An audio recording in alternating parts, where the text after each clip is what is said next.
Well, this is something that I thought about a couple years ago, and I never really voiced except in a couple of videos. And then somebody got talking about Jesus with the moneylenders in the temple, and it got me thinking. There are some explanations for this, but when I grew up, I remember hearing that this was, that the people were turning the temple into this marketplace. They were selling stuff and they were doing all these horrible things in the temple rather than worshiping God. And, it always came to me as this being this huge event that was going wrong. But about a year or two ago, I actually had someone explain what was actually going on in the temple in the context of the time. Because what you have here is you have the Jews at the temple were buying and selling oxen, dove, and I think it was goats. And there was money changers. Now, when you think of this, you think of like the mega churches nowadays, which have Starbucks as malls, and they're selling all things in the church rather than it being a place of worship. But actually, back then, especially during the Passover, what was going on was they were selling and buying sacrificial animals to sacrifice for part of the ritual of the Passover. So instead of this den of thieves and market and defiling the temple, you have actually the people fulfilling part of the temple, doing the duty of the priests and doing the sacrifices that were demanded back then. Now you could say that Jesus replaced this, but back then this was still before that event. Now, the second part of this is, you look what's money changers and money lenders and whatnot. This sounds like stealing and bribing and whatnot. No, what this was that the coins of the Roman had the Roman emperor on the backside of it. And it was considered by a lot of Romans that the Roman emperor was actually a god himself, especially like Caesar. So having these coins inside the temple would be false idols. It would be against the first commandment. Well, first and second commandment, I guess. And you have this issue where the Jews couldn't take these coins into the temple because they would be feeling that they're breaking their own laws.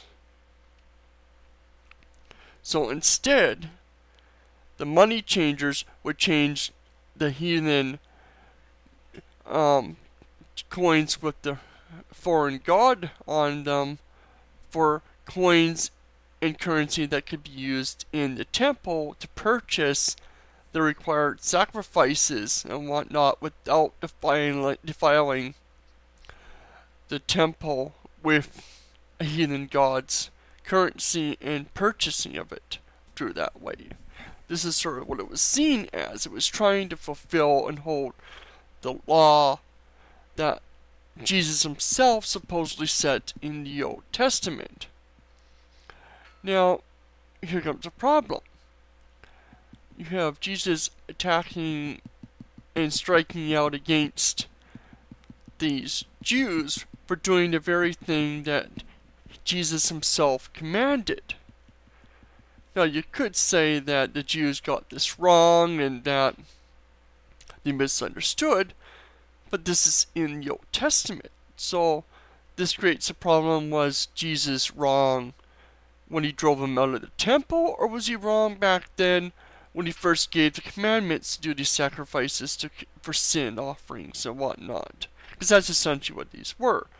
You took them there during the Passover that would be sacrificed. Your sins would be washed away by the sacrifice of this animal. The very thing that Jesus is supposed to replace eventually. So I don't really see what you can do here. You could say that the money exchangers were were having higher prices and whatnot, too high. But that doesn't seem to be the case here. Not to mention, you also have, what are they going to do to purchase the sacrifices required? Jesus hasn't spoken out against it necessarily at this point. Or I could be wrong, but I don't think he has. So where do these laws fit in? What exactly is Jesus either not knowing about these laws and these things, or is he trying to replace them without telling anybody and getting upset for things that they knew nothing of? Or was the Jews originally mistaken when they wrote in the text that's in the Bible that said that these sacrifices were required? So how does it work out? I'm curious about this. Now, this is partly I want to know the answer, and partly just to educate, because I think a lot of people sort of misunderstand the story and misunderstand the context. Whether or not you agree that Jesus should have driven out of the temple, you have to sort of understand what the Jews were doing back then at this point. They weren't defiling the temple by selling and purchasing of these sacrifices. That was part of the ritual. Whether or not you can agree with this Pharisees and whatnot having huge prices in exchange and ripping off the people purchasing the sacrifices. Give me your thoughts. Let me know what you think. This is something that I thought might be a little fun and a little different to do than just ranting about stuff. Just give my thoughts on this